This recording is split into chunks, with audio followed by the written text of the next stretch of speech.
It is a Wednesday, June 29th edition of the Windy City Podcast with my guy Herb Howard, who I just lost, but he's going to come back in a minute here. I am Mark Harmon, and this is going to be a very fun look at what's going on right now with a bunch of Bears talking out, interestingly, about the former regime. It is an endless stream of comments coming, Herb, from quiet guys.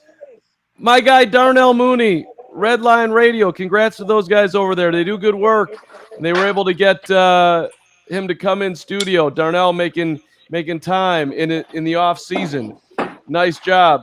And Mooney speaking out on Matt Nagy and speaking out on the Ryan Pace regime and throwing flowers at Matt Eberflus and everything that he's doing. And how about David Montgomery going over to WGN TV and talking with my guy Jared Payton, JP, asking questions, and Darnell is just out there having all sorts of fun. Or rather, Dave Montgomery's out there just saying that it is just different in here. And we're also going to discuss today whether or not Justin Fields, we got to have quarterback talk for you, whether or not Justin Fields is going to perhaps land by the end of this year as the number 2 quarterback in the NFC North. And special little note to start the show today, Charles Snowden, who a lot of Bears fans are excited about, and his potential out of Virginia. Got on the field twice last year, undrafted, ankle injury, but seems like he's going to make this team, is putting on weight to play a 4-3. We're going to have an interview dropping with Charles tomorrow that I did with my guy Matt Verderam, who I do Stack in the Box with. So Herb, but I mentioned you, Herb. I got you in there. So No, there's I'm, that. I'm I'm very, very intrigued by Charles Snowden. I think that he is kind of like the next guy up in this kind of train that I feel like started with Roy Robertson Harris. These kind of undersized, out of position guys that the Bears kind of just bring on and develop them physically first, get them out on the field, and then see what they can do. And I think that we saw that again with Roy Robertson Harris. We're seeing it with Travis Gibson, and I think that Charles Snowden could be the next one of those guys that we kind of see change his body, change his position, and then get into a space where he's actually able to contribute for them. I think this year could be a year where we see him kind of come in, passing situations, be a bit of a pass rush specialist, and he may be able to contribute. It'd be very, very interesting to see. It's interesting that Bears fans, if judging by if you search around the old you whatnot, y'all are excited about Charles Snowden. You're all optimistic that there could be something there. So hey, he's excited. Spoiler alert: he's excited about trying to prove himself on special teams this year. That's the way that he can quote stick. And hey, however you make your way in the NFL, you gotta stick first, and then you can start to prove yourself. But Herb, first off, good to see you. And let me See you too, Carl. well, here let's talk about Darnell Mooney on Redline Radio. Okay, Yeah. He says that after minicamp that the Bears are quote more organized and that they know what the coaches want. All right, that's Mooney. And let me just throw in David Montgomery here too. David Montgomery, Jared Payton, my guy, WGN TV, says change was quote definitely needed. Definitely needed. It's a lot of times when somebody leaves the facility, The you truth kind comes of out, right? well, yeah, but also like I think you leave well enough alone. Like that's the past. That these dudes and these are quiet guys. Like Dave Montgomery doesn't go in on people, but people Nah. are going in. I don't know what's your look at that. I think it's interesting that it's those two guys specifically. First of all, I mean, they are two of the main pieces for this team offensively, at least. But they are, kind of quiet guys. I mean, David Montgomery talks to us. Darnell Mooney talks to us too, but not in that kind of way. Not to be throwing guys under the bus, not to be pointing fingers. They're both really, really kind of like self-accountability type of guys. So it is interesting to hear that coming from them. Now, in terms of what they actually said, I think they're pretty much on point, right? You talk about, we know what the coaches want from us this year. I think that's a fair assessment to say that I don't think anybody knew what the coaches were trying to do last year. I don't think that certainly, as analysts, we didn't understand what they were trying to do. I don't think most fans understood what they were trying to do. And so the players probably didn't understand it either. I don't know that the coaching staff fully understood what it was they were trying to do. And so I don't think that he's off base in saying that. Is it necessary? Nah. I would just leave it alone. You know what I mean? You never know when those relationships are going to come back around, how those things kind of work out in the NFL.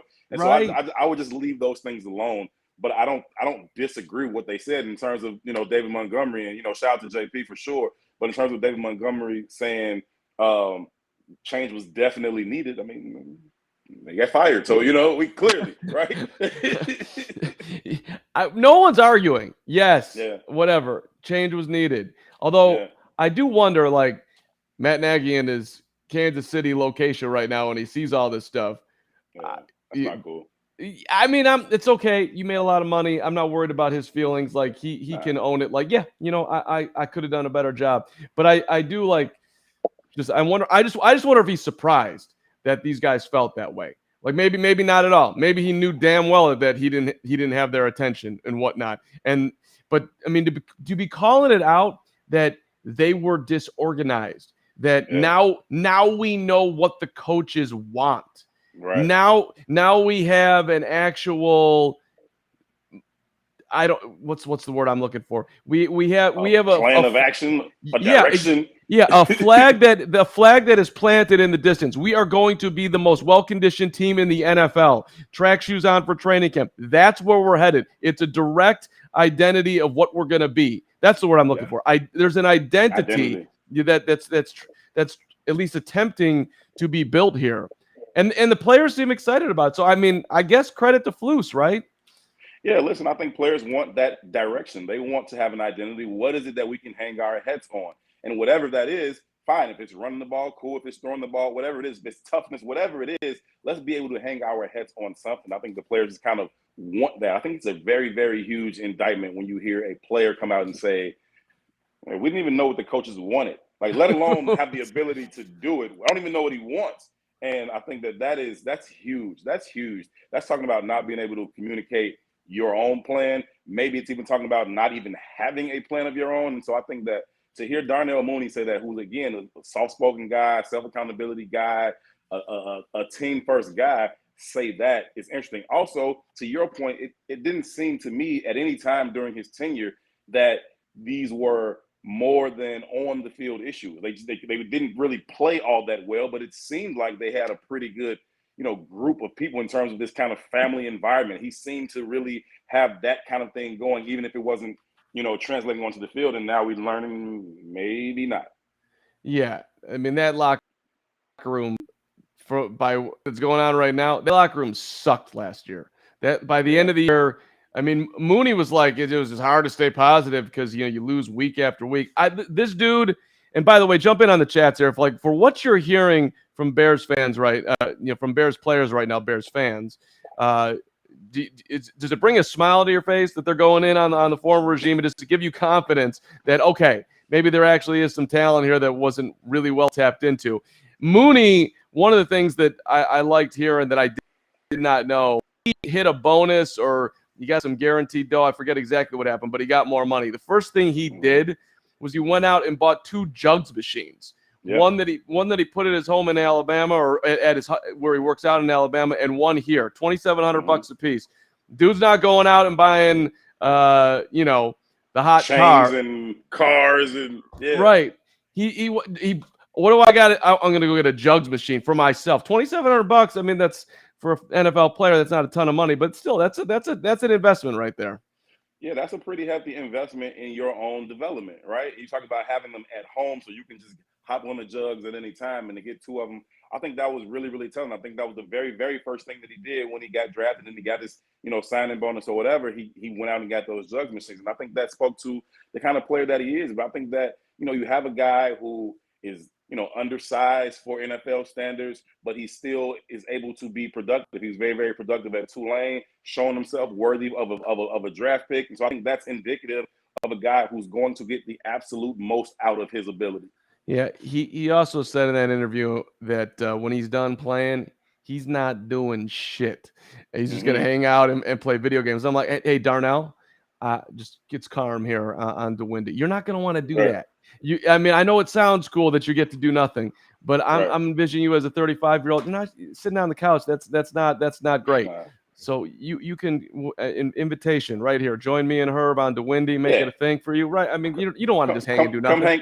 hang out with us. But I think that, Carmen, when you're 25, you think that 35, 40 is old. You know what I mean? It isn't until you're 35, 40, it's like, oh, I'm still young. There's still a lot to do, right? And so I think he's like, oh, I'm gonna be some old man. No, you're not. No, you're not. Yeah. Hey, get rich, be able to do nothing, but Yeah. the reality Nah. is you're probably going to want to do something. Candace is back here by Shy City. Appreciate you jumping in early, and look at love for Hey, her with Candace. our favorite. We appreciate you, Candace. Thank you. And hashtag it's us. The Bigs has been on fire. Getting David Ross an interview. People should check out that content. Great job over there. Congrats on that. Her part of that team. For sure. Shout out to Gino for getting that done. That was dope. Yeah, for sure. Yeah. And I watched it. It was awesome. And Shaka, this is an interesting question. Did Nagy lose the locker room? If so, when and what's your viewpoint? Okay, Herb, go ahead on this one, and then I'll weigh in. I'm not exactly sure when is my initial thought, but go ahead. Yeah, I got to be honest with you. I never saw that. I never really thought that, right? And I'm always kind of looking for kind of the story behind the stories, right? Everybody's watching the game. Everybody knows when the touchdown happened. There's other things that I'm really trying to figure out. And I didn't get that from anybody. I didn't really kind of decode that from any hidden messages, from any of the player interviews, any of the side discussions. I didn't get that. I didn't know. I didn't feel that he had lost the locker room. I felt like he was losing football games. And players want to win. And so sure, I'm sure there's some frustration that comes along with that. But I didn't get the sense that guys didn't like him, that guys didn't respect him, that guys didn't want to play for him. I didn't get that at all. And so this was kind of news to me. I guess not, I won't say surprising, because again, we could tell that there wasn't a real sense of direction, that there wasn't an identity. So what they said doesn't really surprise me, but it does surprise me that they said it. I would listen. I think it was fairly clear that we all knew that Nagy was going to be fired. And then if you go back to right around Thanksgiving, I mean, George McCaskey had to come in and tell the players that there was no truth to the rumor that Matt Nagy is going to be fired after the Thanksgiving Day game. Yeah. So, I mean, at that point, it was done.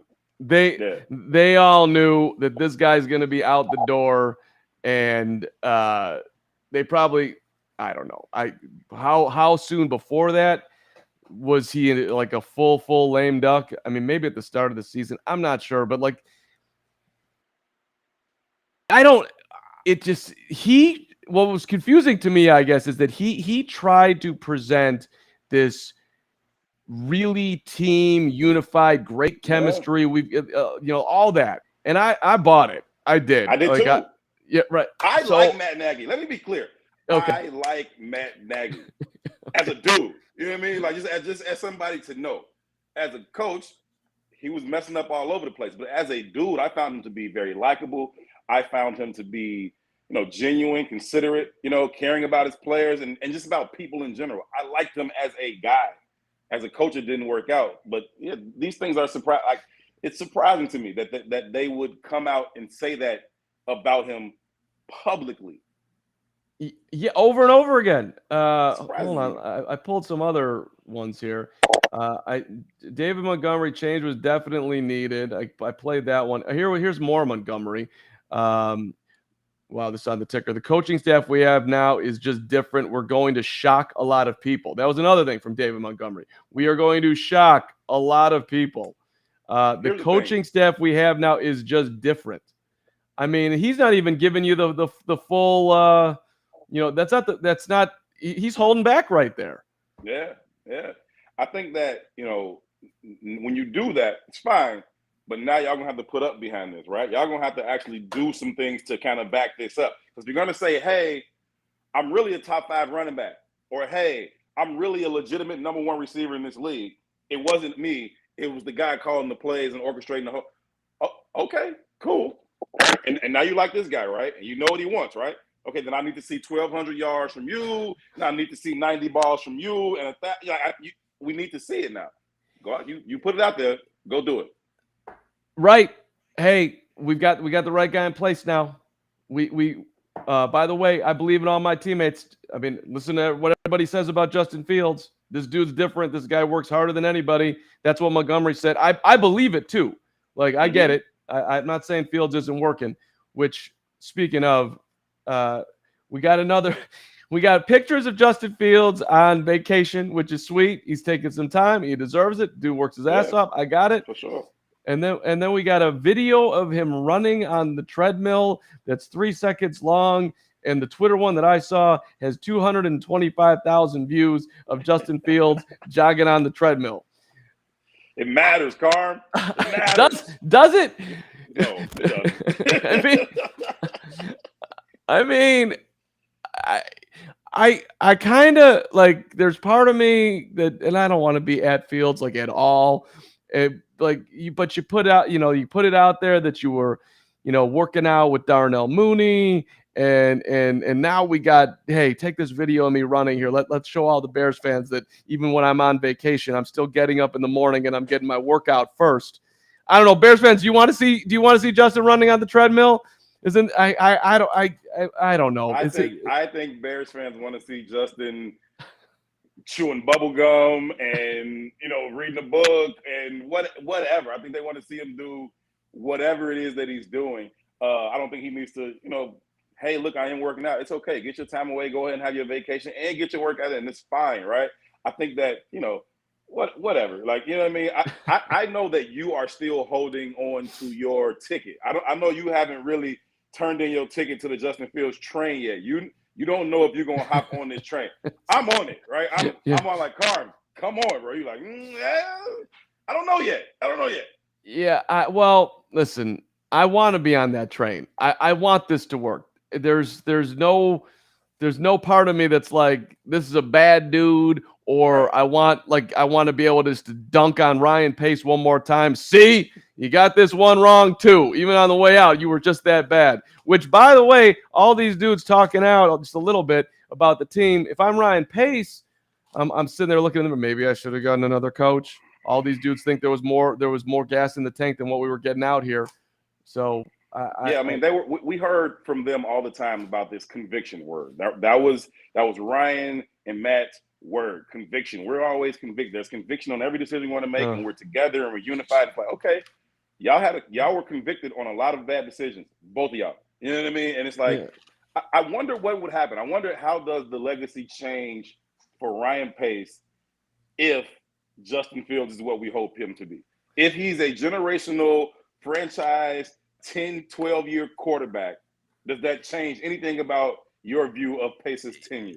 100%. It would for me. Look, if Fields is successful, right, and Mooney becomes like, I don't know, like a 1B, and David Montgomery has, the 1,200 yards you just put out there, right? Yeah. Okay. Roquan, becomes worthy of the deal that we all think the Bears are going to give him at some point here. Well, you weren't the worst GM. And that's another thing, by the way. Bears Twitter, you got to stop this. The whole whose was the worst, Matt Nagy, Mark Trestman, John Fox. Come on. I mean, the answer is not Nagy, okay? It's not Nagy. You want to quibble between Fox and Trestman, okay, but that's probably not. Trestman was very, very, very bad, and it was just awkward. It was the things he said. It was just everything. It was just like, wait, what? What are you saying right now? And that was bad. And then John Fox, it's like he was like the guy just like waiting. Like I gotta work 3 more years until I'm eligible for retirement with full pension or something. Like, okay, whatever. Like he was just there. Matt Nagy was invested. They had a really, really good season. It ended with a double doink. I wouldn't put him in that debate for the worst of the 3. I mean, Trestman kicked a field goal against the Vikings on 2nd down from 47 yards out. All right. Trestman was despised by that locker room. The receiving core hated him. He came. It was a little tougher for him, I guess, because he was coming in after Lovey, who the players loved. but Yeah. leave well enough alone as we started the podcast. Like Right. you Right. did not need to be like, you can't all hang out over here. I'm going to put this receiver over there and that receiver over here.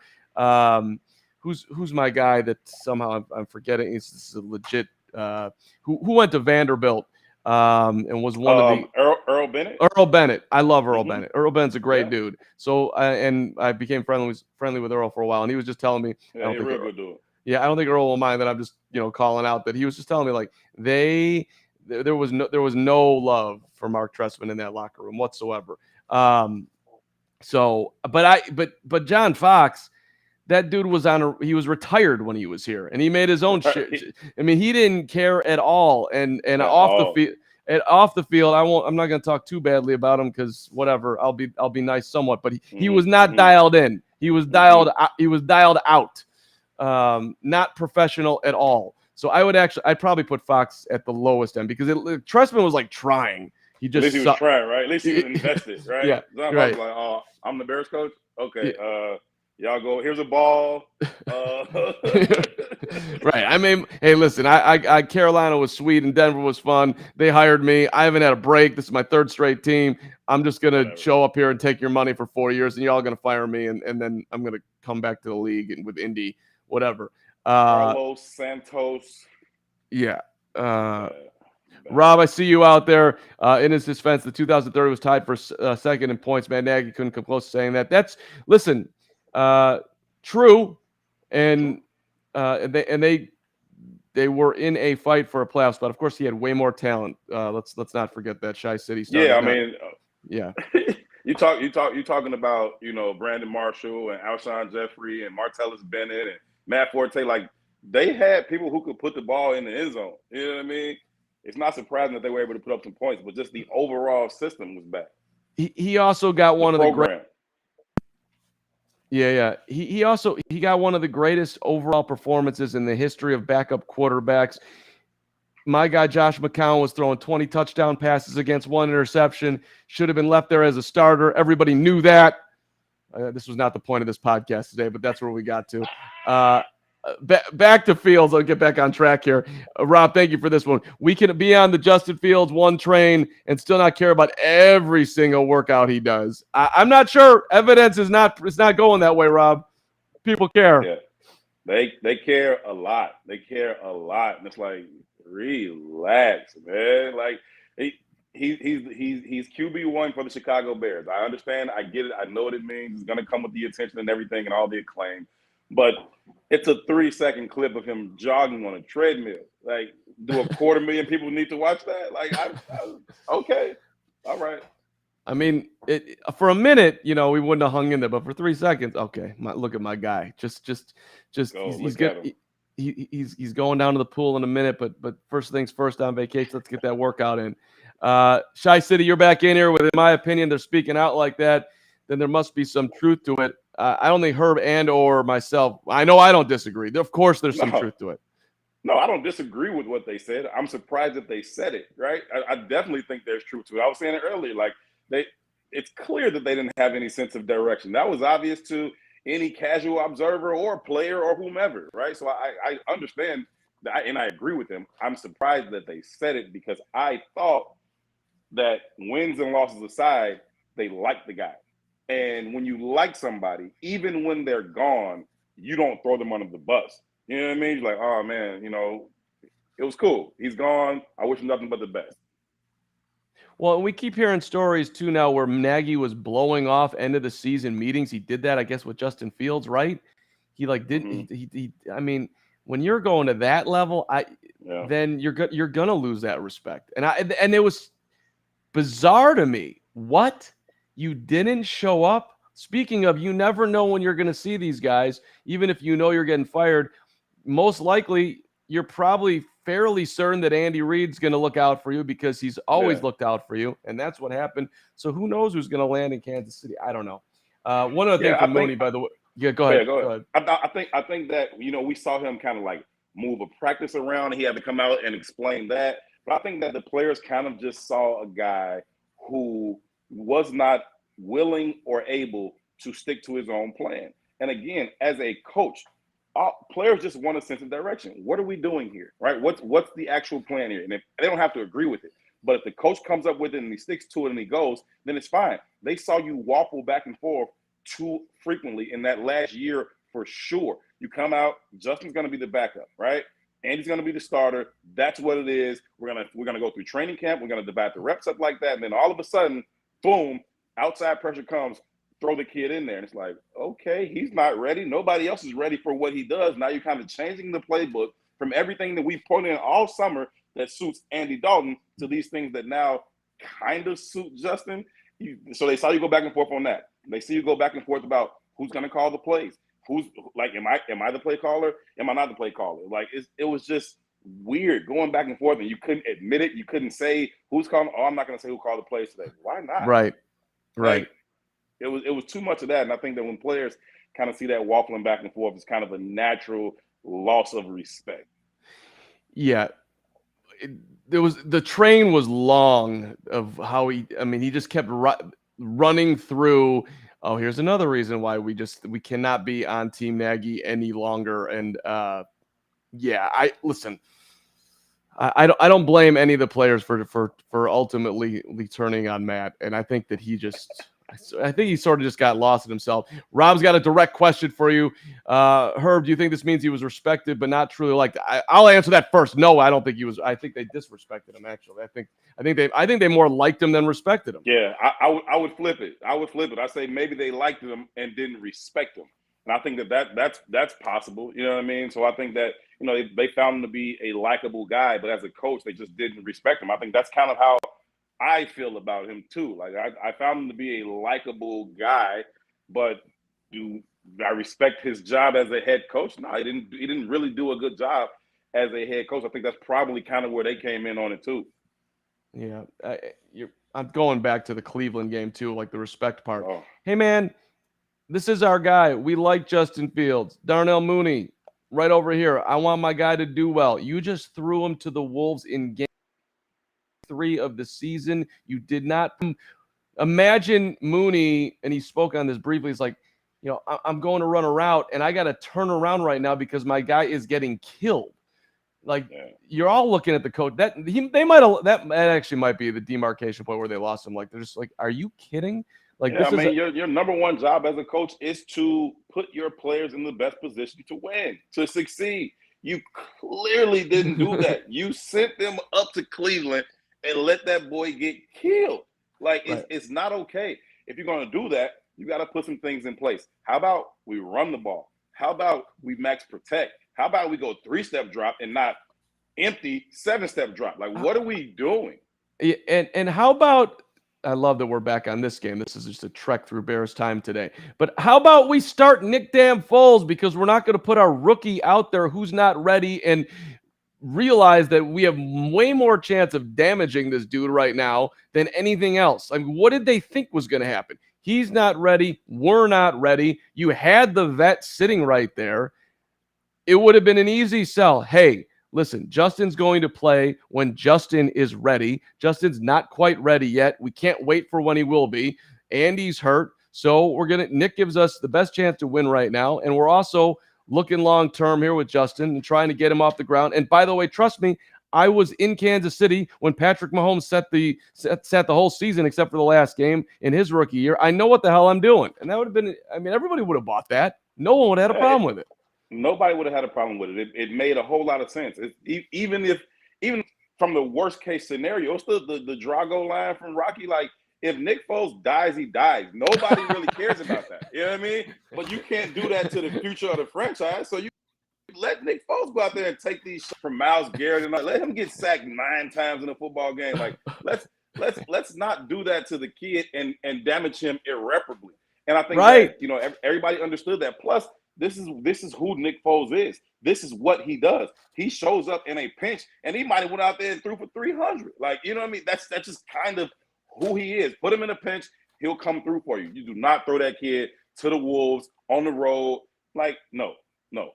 I love that. That's exactly. If he dies, he dies. Don't care. Sorry, Nick. We'll go sign the next Nathan Peterman, who welcome to Chicago, by the way. I mean, like, it doesn't matter. And yeah.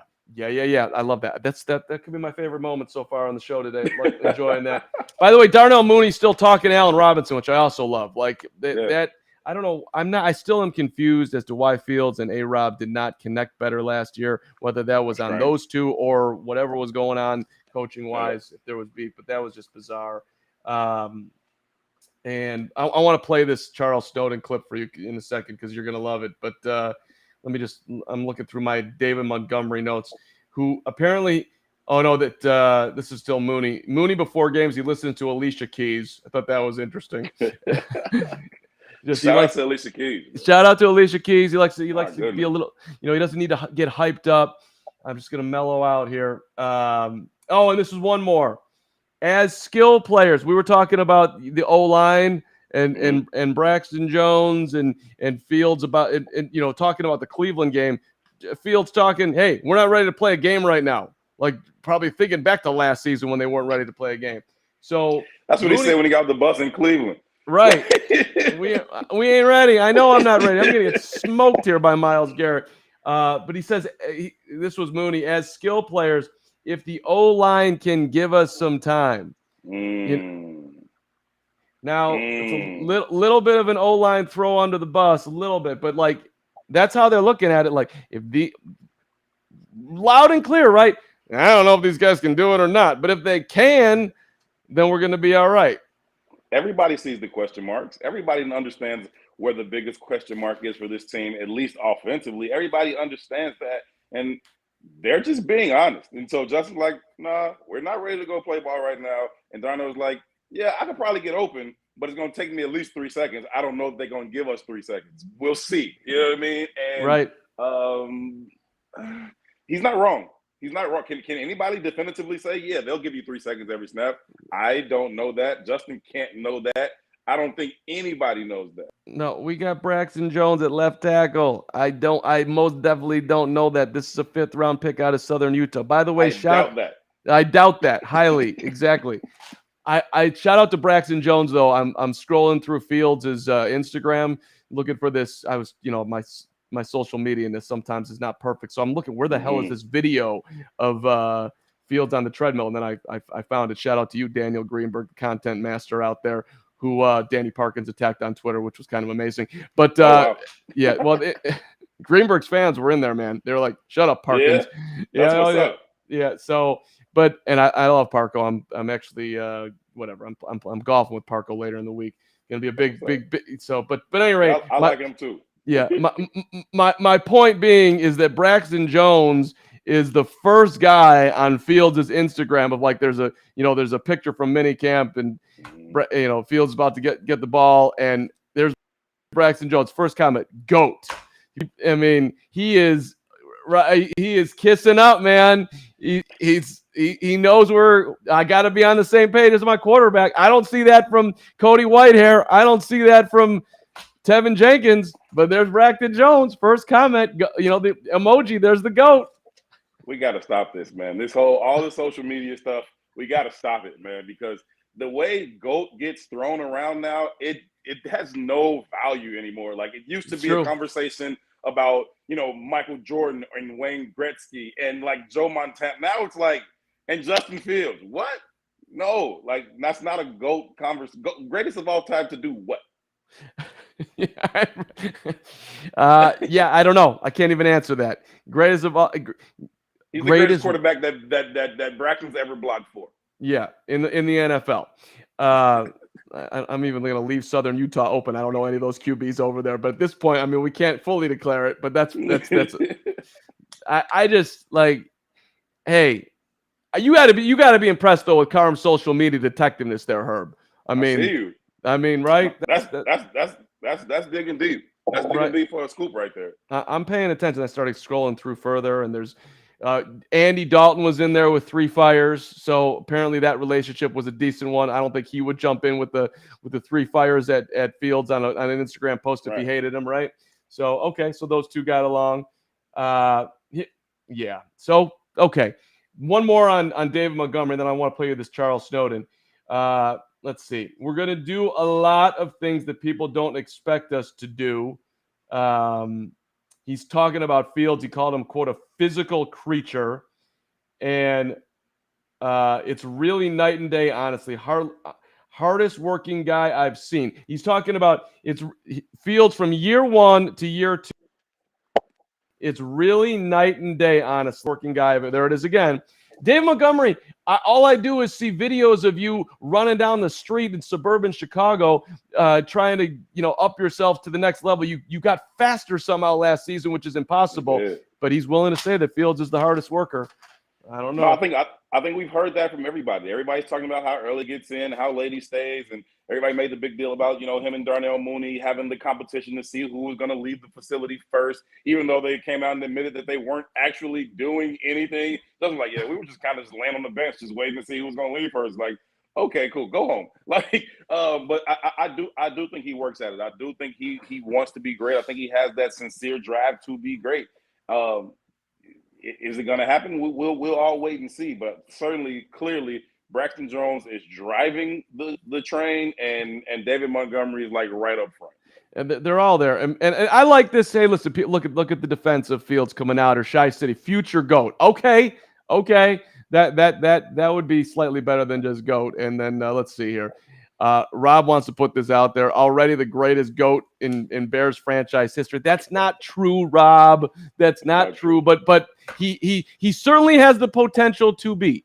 It's not a high climb.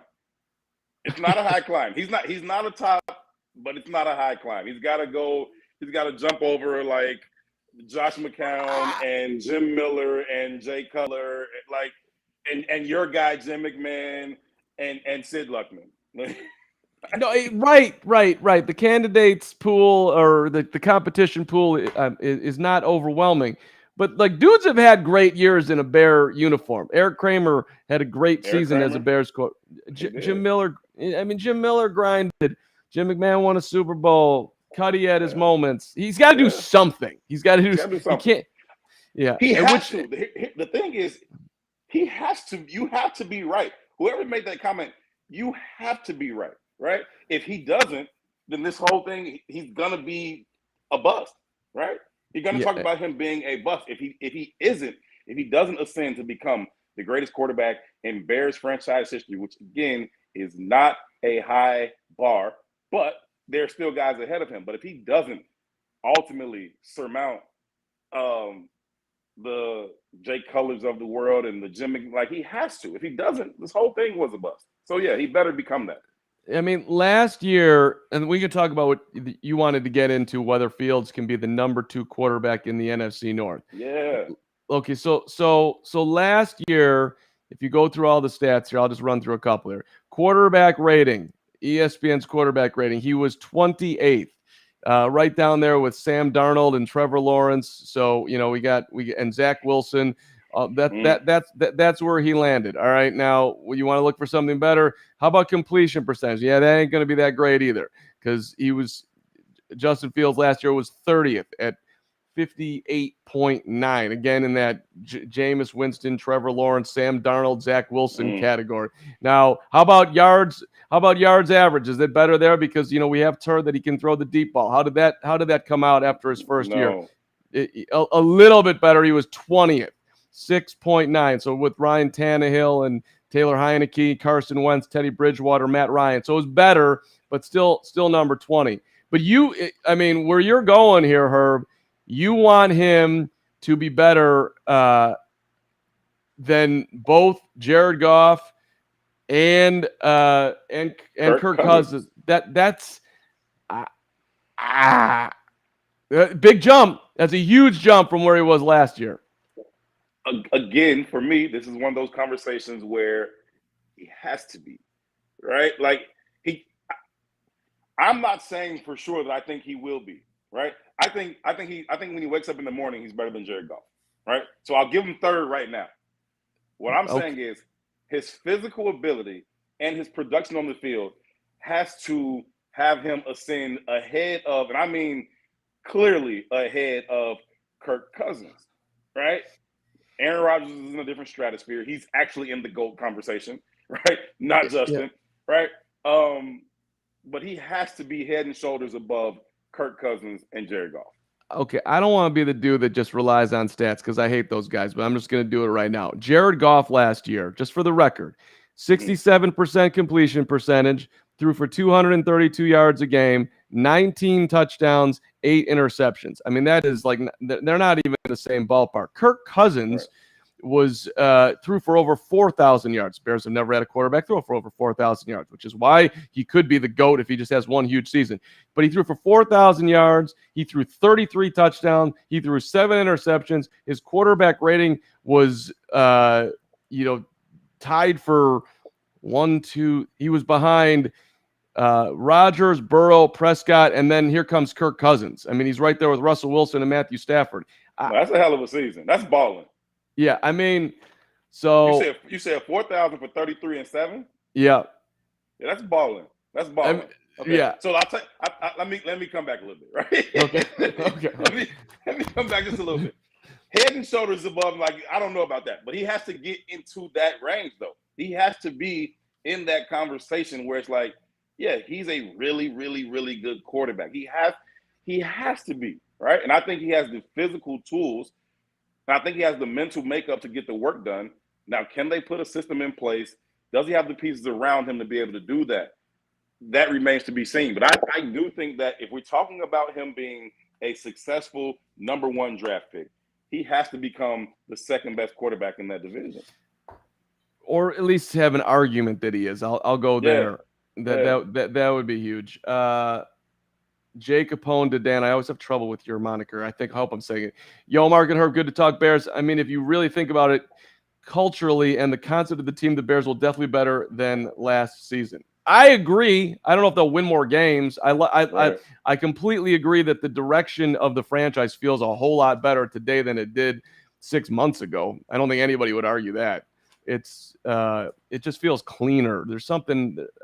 I mean, Herb, you were out there more you were out there last year. I wasn't out there at all. I just sat in studio and did shows. So, but to me, the way it felt camp, like there's some positive vibe going on. I don't know if you could compare it. Yeah, there seems to be just a sense of stability, just a sense of accountability. Just we understand what's happening here, and so that's why again, it's not surprising what Darnell Mooney said when he says we didn't have a sense of direction here, right? I'm just surprised that he said it, but what he said makes perfect sense. And so now you can at least see there's a sense of what it is that we're trying to get done here. Even in the small things like, who we talk to in terms of media interviews, those types of things. They would be like, okay, we're going to talk to this person. Like, okay, cool. Then what happened? Oh, he just didn't feel like it. He just did. Like, nobody's going to be like, you got to go talk to them. Like, I don't feel like that Matt Eberflus is going to run that loose of a ship to where like you just do whatever you want. I think there are going to be some expectations. There's going to be some accountability. And again, I think they like Matt Nagy because who wouldn't like a boss like that, right? But respect him, maybe not so much. It may get flipped with Matt Eberflus. They might not like dude at all. So what? You don't have to like me. Yeah, and respect me, and we'll play games and win. And shout out to the Flus on this one too. We all kind of think, or at least I thought, that this was going to be sort of an in-your-face rah-rah coach, and that's sort of how he was. That's not him. These guys are saying that he sits back, lets the assistant coaches coach, and that he, in his reminder, first-time head coach here, but he's kind of just overseeing the ship, and that feels like, he's got some confidence in himself. Like he's got an idea of how this should go. He's also got a lot of people on his staff that he's familiar with, which probably helps him settle in. So all of that feels like they're headed in the right direction. By the way, I'm just noticing your White Sox hat here. Y'all are in a little bit of trouble right now. I'm a huge Cubs fan, man, but I'm born and raised on the South Side, so I wear Sox hats whenever I want. But I'm a huge Cubs fan. Okay. I mean, I listen. They are in trouble. It's bad. It's bad. Yeah, I mean, I grew up a Cub fan, and then WGN got the White Sox, and I did 3 years of pre and post, and I felt like I had to just kick the Cubs to the curb. Plus, the way the Cubs are going about their business right now it's hard to stay on that ship. So go White Sox, make a run. All right, here. Hey, one more reminder. Charles Snowden, Bears fans, hit that subscribe button on DeWindy so when this interview drops, you'll know it's there. We're going to put it out tomorrow. I'll do some writing around it as well. Hopefully, I think most people think that Charles is going to be on the team. He thinks he's going to be there as a special teams guy. But we were talking about Robert Quinn last week, and Herb, you said that you didn't know if Rob even knows that he's rich. So I I asked, just about different. I talked to him about a bunch of guys. Akeem Hicks, he had some great stuff on. Khalil Mack, he had phenomenal stuff on. It's a good interview. I recommend it. But this was the Robert Quinn portion. So here's 2 minutes of Charles on Robert and Rob, and with a touch of Herb's influence as well.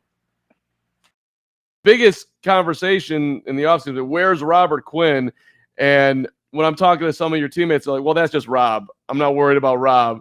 What is his personality like? Can you explain being a teammate of Robert Quinn? Rob he's a great guy, but he's just the most laid back from the South.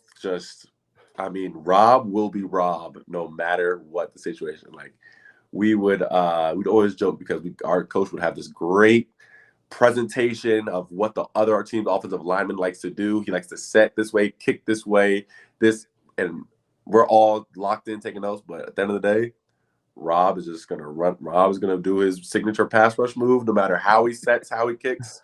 Rob is just gonna be Rob, and he's one of those people I can't explain Rob. He's just, if you hung out with him for a day, you know exactly what I was talking about. I got it. And the guy who I do the DeWindy with, Herb Howard, he does a great job covering you guys. And he's like, I don't think Rob knows he's rich. Like, I just think that Rob is like, he absolutely does not know. He doesn't. Okay. No. Because he was giving up. Listen, you all make a lot of money and Rob makes a lot of money, but, and you all deserve it. To get to where you're at, Charles, is an amazing accomplishment. Congratulations. And to get to where Rob's at, a premier, top end player, good for him. That's fantastic. We've all played sports and you guys made it. So congratulations. I wish I was you. He's giving up $14,000 a day to not show up to minicamp. That's a lot of money. That's a lot of money. That's a lot of money. I could use that $14,000 a day. So I could use that. But yeah, he still drives the pickup truck that he bought his rookie year. Oh my God. He's this big red pickup truck and he just drives it every day. I thought you'd love that part. He's still driving the red pickup truck. Okay, Robert Quinn. Let me tell you something. Papa Fred, my dad who's 96, who grew up in the Depression, he'd be damn ass proud of you for banking all that dough. Not the $14,000 part, but like, hey, the car still works. You're still driving it. He's just that kind of dude. I think that, he almost died, right, as a teenager. And I think that he just kind of lives life with this kind of, this is house money. Like, I don't, none of this is that serious. Like, it's all good. I'm good at football. It's fine. We're world-class athletes. My sister is an Olympian. Like, this is kind of what we do. It's fine, right? And I just don't think he cares. He's in there in his house shoes. He probably never got a haircut like all season long. Like, he's just that kind of dude. And I think that, one day he's gonna wake up and he's like, I should probably get up to Chicago. Let me go ahead up there and sack some people. And he'll do that. Like, it's fine. It's like, I just think that's who he is, man. I love it though. I love it. I really do. Hey, do you? Okay, you want to give up your 14G and then show up for training camp at the end of July and play in week 1 against the Niners and get a couple of sacks and beat Trey Lance? Okay. I think we both agree. Hey, if somebody wants to give you a draft pick for Robert Quinn, you all are playing for the future. That's probably what should happen, but it hasn't happened to this point. So maybe he'll be here come opening day. I think Rob keeps his money like under his mattress. Like, you know what I mean? Like, I don't even think he has like a bank account or like none of that stuff. Like, I don't know if he has like a cell phone. Like, and if he does, it's probably like a flip phone.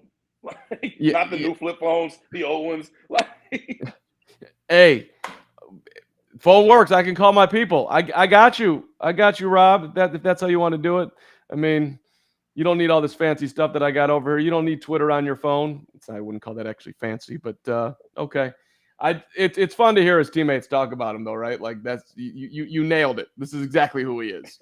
That's exactly who that dude is. When he won the Player of the Month, he was like, "Oh, Somebody just told me that, if I walked in here, they was like, "Hey, you want?" Like, hey.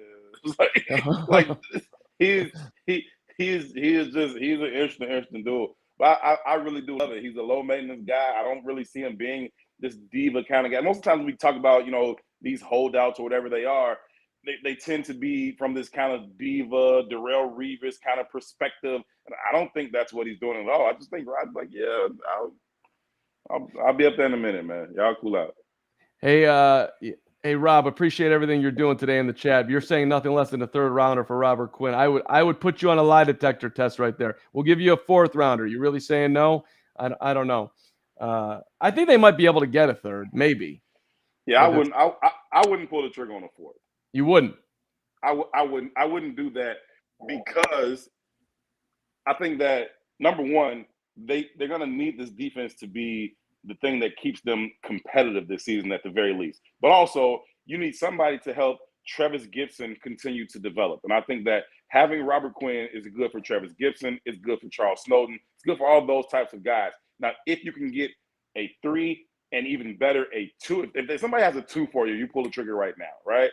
A 3, probably. A 4, I wouldn't do it for a 4, but we'll see how convicted Poles is as we get closer to the season. If somebody's like, hey, we got a 4 for you now. But I also think that, and I think I mentioned this last week, the possibility remains, and I don't wish this on anybody, but the nature of football is what it is. Somebody's going to go down. Somebody's going to lose a star pass rusher, and then be like, hey, we can send a 3 to the Bears and go get the guy who had 20 sacks last year. Like, okay, we'll send him a 3 for that. And, if it's a team that has Super Bowl aspirations, so somebody that has real Super Bowl aspirations loses a pass rusher late in camp or heading into the season or whatever, or sometime before the deadline, they may say, here, go ahead and take a 3.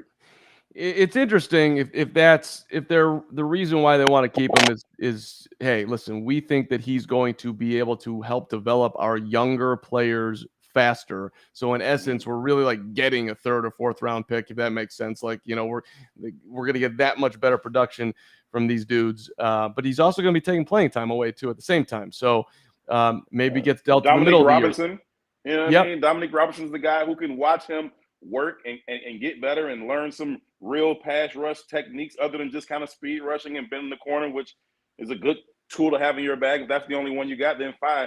But I think that, getting with Rob and learning how to use his hands, those types of things, I think those things could be very, very beneficial to their younger pass rushers, at least up until the trade deadline. Right. And look, I mean, last year at the trade deadline, I mean, the Rams moved in for Von Miller. I'm not saying the Bears can make a Von Miller type of trade, but if that's what happens with Rob Quinn, that's a win all day. Say he takes the first 8 weeks and he's already, at 8 or 9 sacks or something like that, right? If he's having that kind of year, then somebody's gonna be like, yo, y'all, he's got 9 sacks, but y'all got 3 wins. Let us get him. Okay, cool. Give us a 3, you can have him. You know what I mean? Right. Or if somebody's really desperate about it and maybe somebody has a couple 2s, give us a 2, you can have him, right? And I think that he may have more value to them at that point than at this point. But it's also the possibility that by that point they just kind of realize, hey, we should get whatever we can for him. Then they may be more likely to take a 4. Like at that point, I might be like, okay, if the 4 is the best we can get, we might as well go ahead and get the 4 for him. But perhaps you could, increase his value before the trade deadline. And this is not rocket science. I trust that Ryan Poles can figure out that whatever's being offered for him now is probably not worth it in his mind, clearly, because he hasn't done anything. And well, so I hope we can get more later. And if not, we can probably get at least what we're being offered right now. So, this is not the hard part of being a GM. The hard part is finding which rando dude in the 4th, 5th, 6th round can actually play. And going back to the Ryan Pace era, not messing up the damn first round and picking Mitchell damn Trubisky and ruining the franchise for 5 years. Don't worry about it. Don't worry about it. Don't worry about it. We all. The thing that bothers me so much about that to this day is this isn't a hindsight take. As sports fans, we've all got hindsight takes like, oh, he should have did that.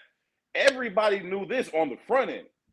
Nobody said, hey, take the kid from Carolina with 13 starts over Deshaun Watson and Patrick Mahomes. Like nobody thought that, except Ryan Pace and It was there were a lot of people at the time who jumped through a lot of hoops to try to tell you that the Bears made the right pick and that there's a lot of people that were trading up to get Mitchell Trubisky. That's why I had to move up to 2. I'm like, really? Who?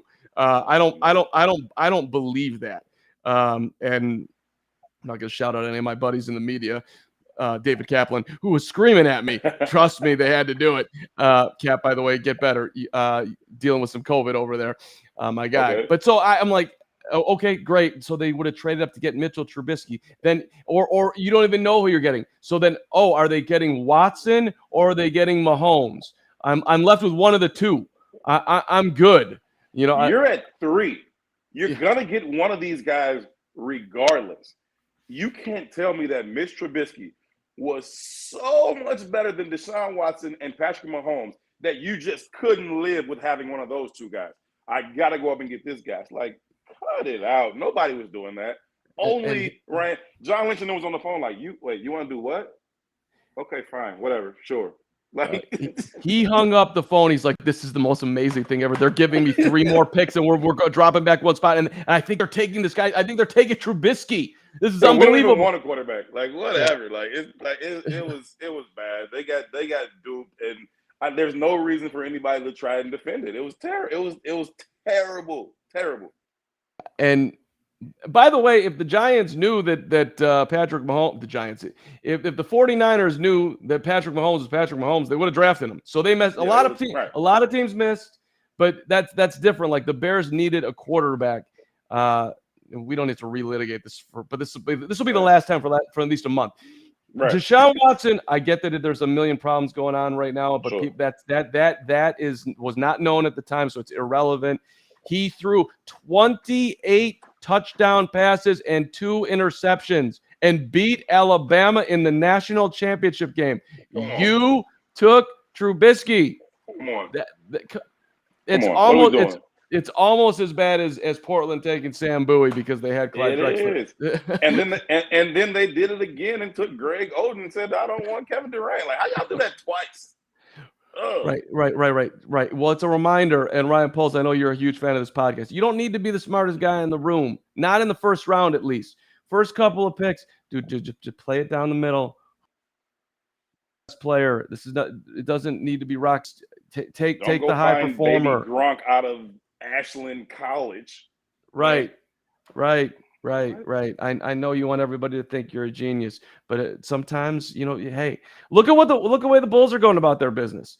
They are. I mean, there's some level of I don't know if I want to call it genius with taking Patrick Williams a little bit off the board, but they're just trying to make solid plays. It's the same draft pick with Dale and Terry, 6'7" wing, can cover, can play 3 spots. He fits. It's not a super sexy play, but that's what they're doing. DeMar DeRozan, okay, a lot of people aren't gonna love it, but this dude can ball. Let me go do that. Zach LaVine, yeah, okay, maybe we're overpaying, but he's solid. I'm gonna keep him around. Like, the Bulls are just playing. The simplest answer is the best answer. Right, hats off to Arturis. Like, I think he's actually right now making the most sense of any GM in Chicago because he's just basically playing it straight and doing some. And okay, let me get this guy Io in the second round who has the size to play in the huge numbers in college, and I don't know why the hell he's sitting here right now. You can't shoot. Well, this guy's at least going to be able to help us guard both 1s and 2s. That was another good pick. Good pick. That was a good pick. Yeah. All right, Herb, we did it. I think we got to say goodbye because I'm taking my niece to the Cub game tonight, actually, so I got to go. That should be a good time. Go Cubs, go. Huge game. Reds, Cubs, battle for the – I mean, this is my first time this year that I'm paying for a Cub ticket. But listen, my niece is the greatest. She deserves it. I was seeing that I had some time tonight, so I texted her earlier today. She's a freshman at Lane. She also won the city championship as a varsity soccer player. First year. Way to go, Grace Carm. That's what, right? Okay, Grace, let's go. Okay, let's go. So we're heading over to Wrigley tonight. Hey, hit that subscribe button. Charles Stone going to drop tomorrow. Herb, always awesome to be with you, brother. Pleasure, Carm. I'll talk to you in a minute. Yeah, we'll see you next week. Every Wednesday, 5:00 Central Time. Hit that, and I got high expectations right now. then I'm going to do something right. And I'm going to end the show correctly. We'll see you next time.